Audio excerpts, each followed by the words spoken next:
الحمد لله نحمده ونستغفره ونستعينه ونستهديه ونؤمن به ونتوكل عليه ونعوذ بالله من شرور أنفسنا ومن سيئات أعمالنا من يهده الله فهو المهتد ومن يضلل فلن تجد له وليا مرشدا ونشهد أن لا إله إلا الله وحده لا شريك له ونشهد أن محمدا عبده ورسوله وصفيه من خلقه وخليله اللهم صل وسلم وبارك على سيدنا وحبيبنا محمد وعلى آله وصحبه ومن والاه. عباد الله، أوصيكم ونفسي المقصرة أولا بتقوى الله، فاتقوا الله حق تقاته ولا تموتن إلا وأنتم مسلمون. ثم أما بعد. All praise are due to Allah subhanahu wa ta'ala, the most gracious and the most merciful. The best of his peace and blessings shall be bestowed upon his beloved Prophet Muhammad sallallahu alayhi wa sallam and upon those that follow his footsteps. Dear brothers and sisters in Islam, we all know that the end of the Hijri year, or the Hijri year, is coming to an end tomorrow. So the new Hijri year, starting in 2 days, which puts in front of us the event of Al-Hijra, Hijra Rasulullah sallallahu alayhi wa sallam from Mecca to Medina. Another extremely important event in Islam. As we always say, Islam is very eventful. A religion that started in the heart of Mecca area torn with war, with not much of civilization, to reach the sovereignty and the spread of a vast area from Persia to the end of the northern part of Africa within few years. Islam is full of events, whether it is sha'air, ibadat, prescribed by Allah subhanahu wa ta'ala, such as Hajj and Ramadan, or Salah itself, or events throughout the history of Islam, especially of Prophet Muhammad sallallahu alaihi wasallam.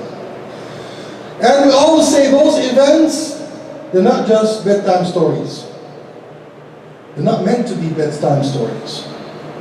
Those events are a manifestation of a system that's more than capable of elevating humans to a very high status of prosperity and success in DUNYA and AKHIRA. So if we treat those events as bedtime stories, sit down with halaqas and read it to children, don't apply it in our lives, they're good stories, but we're not getting anywhere. We don't take those events, understand them, apply them, we'll be able to achieve what Allah subhanahu wa ta'ala wants us to achieve, which is what we said, خير الدارين في الدنيا والآخرة, the success of dunya and the success of akhirah. Today, inshallah, we'll be shedding the light on 9 applicable benefits and lessons from Hijrat Rasulullah sallallahu alaihi wasallam that we can understand and apply in our daily life. If this is the way we study Sirat Rasulullah sallallahu alaihi wasallam, this is the way we study the Quran Kareem, this is the way we study Surat Sahaba, how do we apply it in our life? Hijrah, my dear brothers and sisters, the word hijrah itself is a very important word, because Islam's prosperity started with hijrah, migration. The word hijrah means al-infisal, fasl al-shay, or al-infisal al-shay. Hijrah means to disconnect, to desert, to leave behind. So physically it could be mean from moving from one area to another, or conceptually it could mean that you've deserted something, you've left something behind. Very important meaning in that event, and how the izzah of Islam started with the concept of hijrah, leave something behind so you can reach higher status. Lesson number 1. الصراع بين الحق والباطل صراع قديم وممتد. Whether we like it or not, there will always be conflict of interest in life, where people exist. People have different beliefs, different ideologies, different doctrines. Some of them, they get wrong. Some of them, they're in conflict. This is just the nature.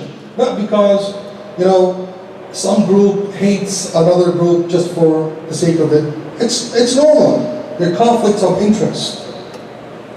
Our principles might conflict with other people's principles. And every group, they want to defend their principles. When Rasulullah ﷺ came to Mecca with his revelation, he had a set of orders or guidance, if you will, that didn't go well with Quraysh. So he told them, you have to be just. It didn't go well with them.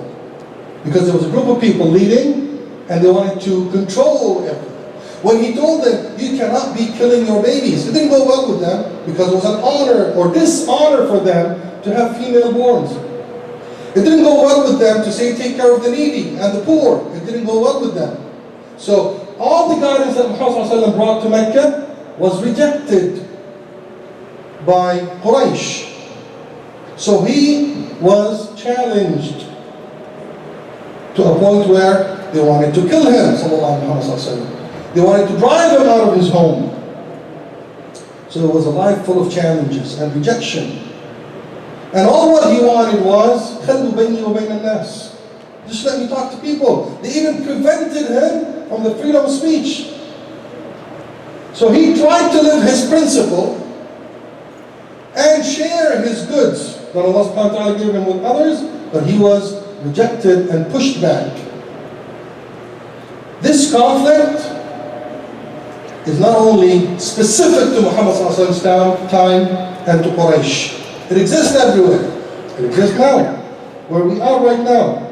Your principles are probably rejected by some groups. There are some groups that don't want new immigrants to come. It's okay for old immigrants. But all new immigrants, they don't want them to be here. They call for, stopping mass immigration.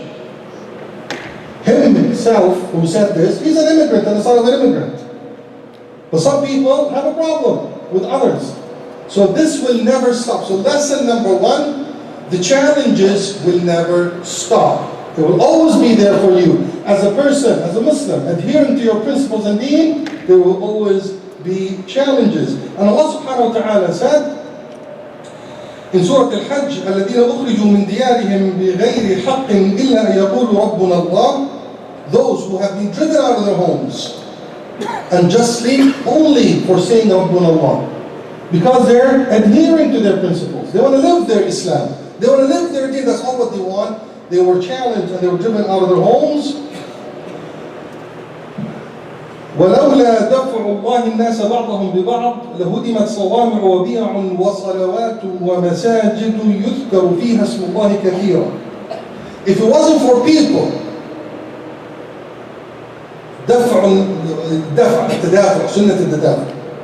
People always will push and there has to be a pushback. Meaning, you will always be subjected to a push.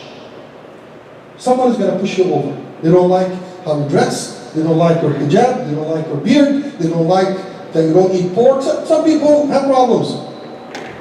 Be prepared that you need to push back. At-tadafa, pushing back with the proper means. When you're strong, when you're respected, when you're influential, you'll be able to push back. So the fact that there will always be a push and a pushback will never end.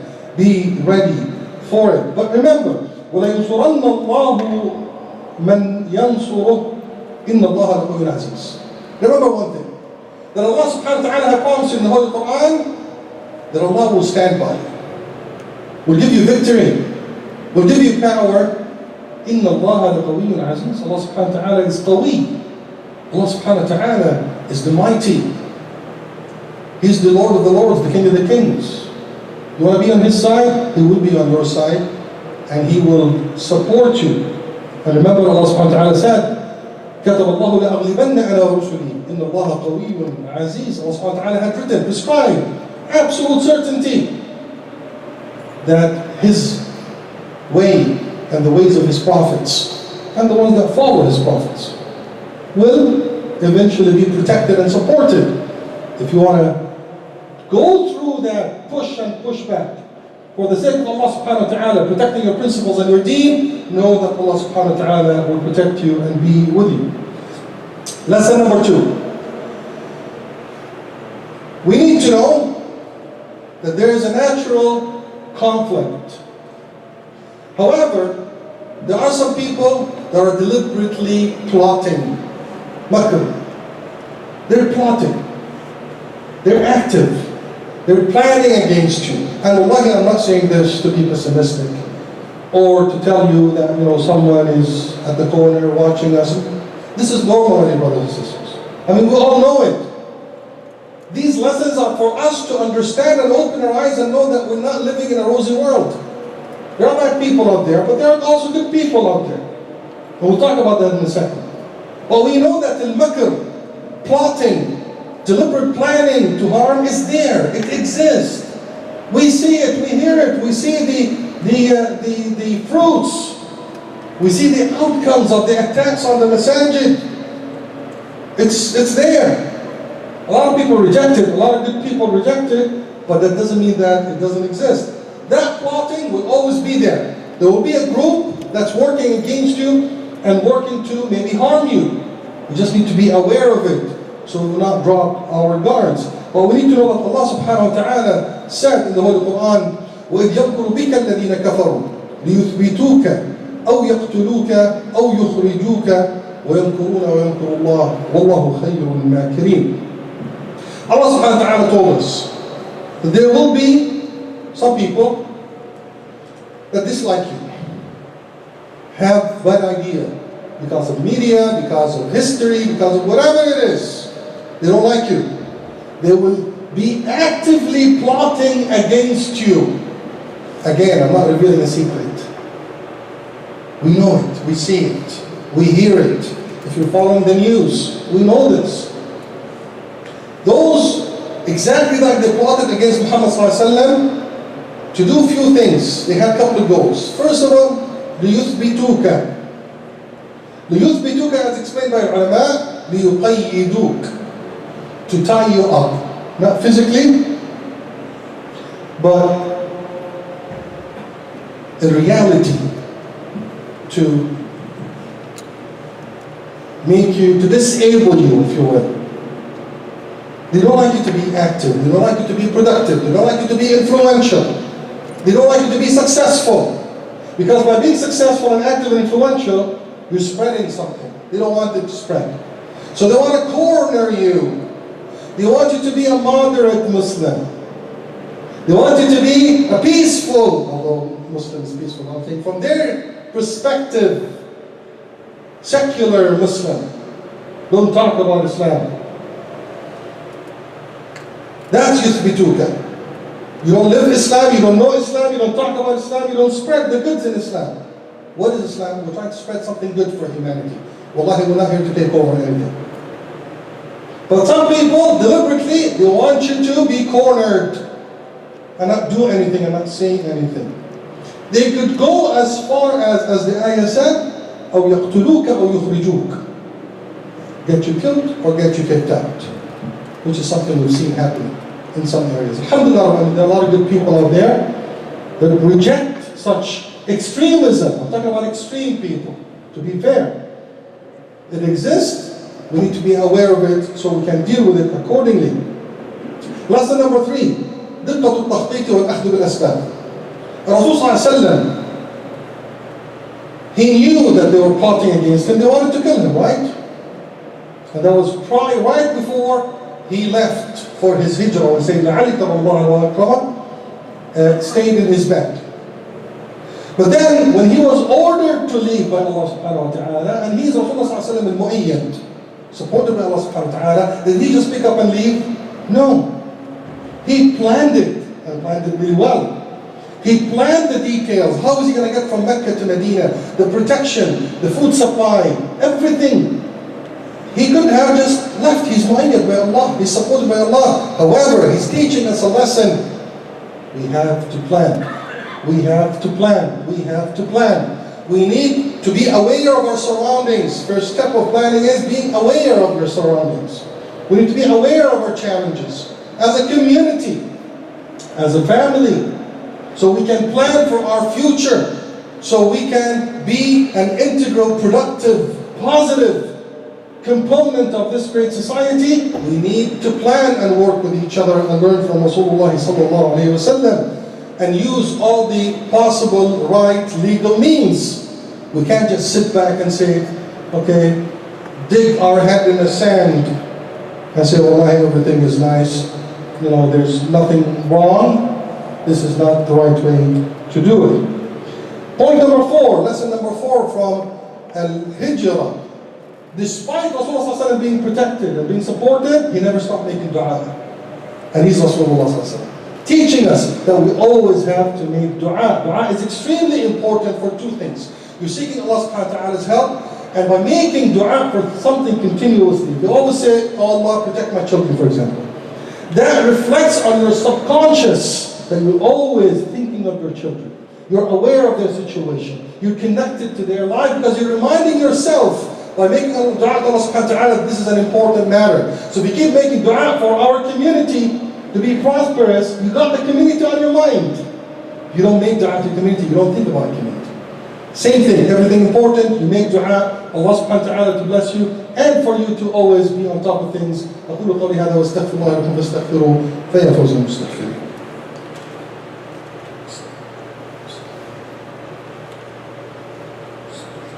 Bismillah, alhamdulillah, sallallahu ala rasulullah. Lesson number 5 from Al-Hijra, Al-Iman bil-Mu'jizat Al-Hissiyya. Now, Rasulullah during his hijrah, he planned, he did everything possible, and he's a Rasul, he's supported by miracles. So there was miracles throughout the hijrah. Now, yes, for us, there are no miracles. However, we believe in Allah subhanahu wa ta'ala's power to take things out of the ordinary. You call it miracle, you call it providence, you call it tawfiq, you call it blessing, you call it barakah, knowing that you're working with Allah subhanahu wa ta'ala. So even if it seems impossible to us, we do our best, we plan, we make dua, and whatever is left that's beyond our capability, know that Allah subhanahu wa ta'ala will complete for us if we're truly working for His sake. Number 6, جواز الاستعانة بغير المسلم. A very important lesson that's very applicable to our time, which is working with good friends, even from other faith or other backgrounds, outside the community. Some people think that we have to isolate ourselves. Wrong. We shouldn't. Rasulullah ﷺ, when he made his hijrah from Mecca to Medina, who was the guide that took him throughout the way with Abu Bakr Siddiq radiallahu? Was he a Muslim? No, he wasn't. However, he has one important characteristic, ma'moon. Mawthuq fi, was trustworthy. So we should have friends from our society that we trust. We need to work, we need to build bridges and work with others. There are a lot of people that share the common good with us. We shouldn't isolate ourselves from them. We should work with them, find those friends, and work with them to spread the good and to help them out, and they will also help us out. So working with others is a very important lesson from Al-Hijra. Number 7, دور المرأة المسلمة في الهجرة. Women, again, as a community, we cannot put women aside. They're an important part of this community. They need to be engaged. They are men by themselves, they can't do anything. And women by themselves, they can't do anything. We complete each other. In Al-Hijra, women played an important role. Asma bint Abi Bakr radiallahu anha and Abiha. She had a very important, critical role for the survival of Muhammad ﷺ and Abu Bakr Siddiq. That's to tell you how important it is to keep women engaged, because the community will never stand up with one leg. It has to be men and women together, working with each other to help lift and rise our community. Point number 8, القدرة والجهوزية المادية. We need to be ready financially We can't be a poor community. MashaAllah, we have a lot of well-off individuals in our community. But our community has to be strong financially. Rasulullah ﷺ, when he was ready to embark on his hijrah, he was offered a camel, fully equipped by Abu Bakr to start his hijrah. Rasulullah ﷺ rejected or accepted it under one condition, is to pay for that camel. Which teaches us a lesson. When we plan, when we want to rise with our community, we need to be ready financially. So our community collectively, we need to have that fund ready for the development of our community. This is an important lesson we learn from Al-Hijra. And the last point, Al-Hijra tadhiyatun azimatun fi sabilillah. We need to know that Al-Hijra migration is not an easy thing. Living in a continuously challenging society is not easy. Wallahi, it's not easy. Nobody's saying it's easy. Nobody's trying to complicate your life. But that's the way it is. There are different principles, there are different people. You want to stick to your principles, you want to adhere to your Islam, you want to show your Islam, know that you will be challenged. It's coming to you whether you like it or not. And it's a tadhiyah. Know that there's a sacrifice. And remember, Rasul when he left Mecca, was he happy when he left Mecca? A lot of people, they migrate from back home to here and they're happy to leave things behind. No, they shouldn't be happy. We're doing it out of tadhiyah. Rasul when he was just about to leave Mecca, he said, Wallahi innaki la khayru ardillah wa ahabbu ardillahi ila Allah wa lawla anni ukhrishtu minki ma kharajt. Oh, by Allah, you're the most beloved land to Allah subhanahu wa ta'ala. You're the best land to Allah subhanahu wa ta'ala, Mecca. And if it wasn't for people driving me by force out of it, I wouldn't have left it. So know that there's an element of tadhiyah in everything we do, element of sacrifice. The whole story, if there's no sacrifice in it, the easiest thing is to let everything go and fit with the majority. If that's what we want, life will be a lot easier. However, you want to stick to your principles, you want to be a principled person, be ready to hold on to your deen and face the challenges. Be ready to work as a community. We ask Allah subhanahu wa ta'ala to give us the knowledge and the light of His knowledge so as to understand it and apply it in our life. We ask Allah subhanahu wa ta'ala to bless us and bless our families and bless our children. We ask Allah subhanahu wa ta'ala to protect us and protect our children and protect our deen. We ask Allah subhanahu wa ta'ala to alleviate the suffering of our brothers and sisters all over the globe, in Kashmir, in Egypt, in Palestine, in Syria, in Yemen, wherever they exist. We ask Allah subhanahu wa ta'ala to shower us with His mercy. اللهم صل على النبي يا أيها الذين آمنوا صلوا عليه وسلموا تسليما اللهم صل وسلم على سيدنا محمد وعلى آله وصحبه أجمعين وأنت يا أخي أرقي بالصلاة.